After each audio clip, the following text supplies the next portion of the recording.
বিসমিল্লাহির রহমানির রহিম। Suggestion 2025 estimating and costing 2, বিষয় কোড 26475।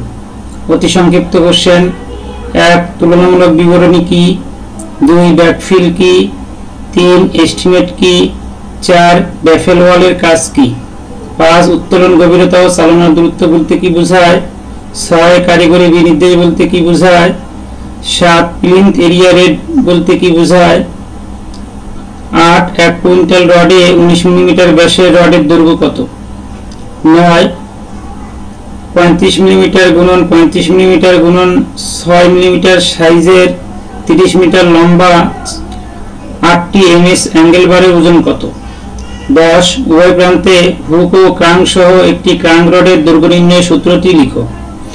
11 প্রতি ঘনমিটার আরসিসি ওজন কত, 12 প্রাককলন কি, 13 1 ঘনমিটার সিমেন্ট সমান কত ব্যাগ, 14 1 বর্গমিটার নিট সিমেন্ট ফিনিশিং এ কত কেজি সিমেন্ট লাগে, 15 ডিপিসি এর পূর্ণরূপ কি, 16 1 বর্গমিটার সলিং এ কি পরিমাণ চিকন বালির প্রয়োজন, 17 1 বর্গমিটার হেরিং বন্ডে কতটি ইট প্রয়োজন, 18 স্যানিটারি 5টি ফিক্সার ও ফিটিংস এর নাম লিখো। 19 বার শিডিউল বলতে কি বোঝায়, 20 এমবি কি, 21 20 মিলিমিটার ব্যাসের 50 মিটার রডের ওজন কত, 22 গ্যাবল ওয়াল কোথায় ব্যবহৃত হয়, 23 প্রতি ঘনমিটার এমএস রডের ওজন কত, 24 সাব স্ট্রাকচার ও সুপার স্ট্রাকচার বলতে কি বোঝায়, 25 রিটেনিং ওয়ালের উদ্দেশ্য কি, 26 প্রমাণ করো যে ক্রাঙ্কের অতিরিক্ত দৈর্ঘ্য 0.5 ডি, 27 অ্যাঙ্গেল অফ রিপোজ বলতে কি বোঝায়, 28 45 ডিগ্রি ক্রাঙ্ক রডের জন্য অতিরিক্ত কতটুকু রডের প্রয়োজন, 29 আদর্শ সিঁড়ির রাইজ ও ট্রেডের মধ্যে সম্পর্ক কি, 30 বিম ও স্ল্যাবের ন্যূনতম কভারিং কত ধরা হয়, 31 বিল ও ভাউচার কি, 32 জলছাদে ব্যবহৃত কংক্রিটের উপাদানগুলোর অনুপাত লিখো। 33 1 কুইন্টাল রড ফেব্রিকেশনের কাজে কতজন শ্রমিক দরকার, 34 আরসিসি কাজে কম্প্রেশন ও টেনশন জোনে হুক সহ ও হুক ছাড়া ল্যাপিং কত ধরা হয়, 35 দর বিশ্লেষণ বলতে কি বোঝায়, 36 10 ঘনমিটার আরসিসি কাজে 2% হারে রড ব্যবহৃত হলে লোহার পরিমাণ কুইন্টালে বের করো। 37 প্রকল্প নির্মাণ সামগ্রীর ব্যয় বাবদ মোট খরচ কত ভাগ ধরা হয়। 38 কলামের ব্যাস 30 সেন্টিমিটার 12 মিলিমিটার ব্যাসের রডের স্ট্র্যাপ ব্যবহৃত হলে স্ট্র্যাপের দৈর্ঘ্য কত। 39 কুইফ হোল কেন রাখা হয়। সংক্ষিপ্ত কোশ্চেন 1:3:6 অনুপাতে 10 ঘনমিটার সিসির কাজে প্রয়োজনীয় মালামাল বের করো। 2 ব্রিজ ও কালভার্টের মধ্যে পার্থক্য লিখো। 3 দর বিশ্লেষণে প্রয়োজনীয়তা লিখো। 4 বার শিডিউল কি এবং তাতে কি কি তথ্য থাকে। 5 গাঁথনি কাজে ফাঁকা অংশে বাদ দেওয়ার নিয়ম লিখো। 6 7.5 সেন্টিমিটার পুরু 100 বর্গমিটার জলছাদের কাজে 2:2:7 প্রয়োজনীয় মালামালের পরিমাণ নির্ণয় করো।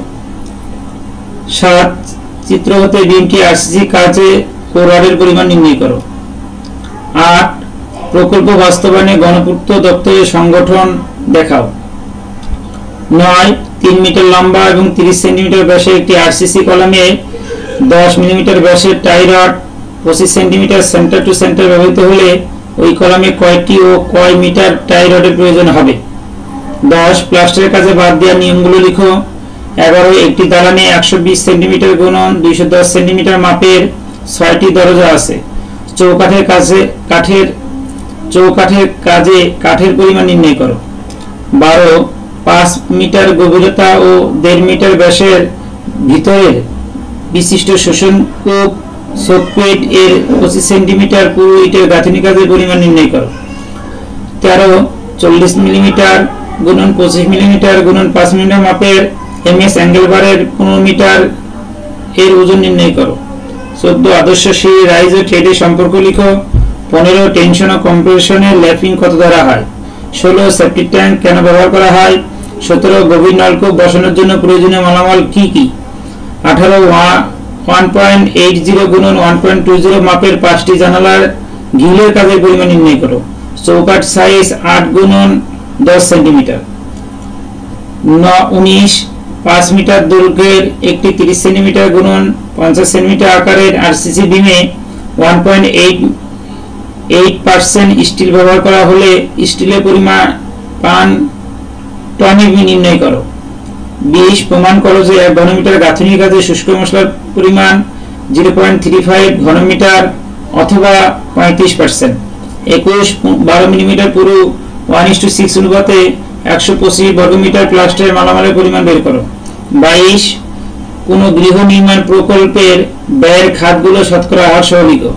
23 4 পাল্লা বিশিষ্ট 180 গুণ 120 সেন্টিমিটার মাপের দুটি জানালার চৌকাঠের কাজের পরিমাণ নির্ণয় করো।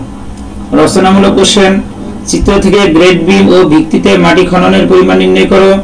2 চিত্র হতে সব দরজা ও জানালার কাঠের কাজের পরিমাণ নির্ণয় করো। 3 চিত্র থেকে সেফটি ট্যাঙ্কের ইটের গাঁথনি কাজের পরিমাণ নির্ণয় করো। 4 চিত্র হতে রিটেনিং ওয়ালের রডের পরিমাণ নির্ণয় করো। 5 চিত্র হতে 1:3:6 অনুপাতে মেঝেতে সিসির কাজের পরিমাণ নির্ণয় করো। 6 চিত্র হতে ট্রাসের কাজের পরিমাণ নির্ণয় করো। 7 চিত্র হতে কালভার্টের অ্যাবাটমেন্ট এবং উইং ওয়ালের ইটের গাঁথনি কাজের পরিমাণ নির্ণয় করো। 8 একজন উপসহকারী প্রকৌশলীর দায়িত্ব কি বর্ণনা করো। একই নিয়মে আরো অনুশীলন করতে হবে। আল্লাহ হাফেজ।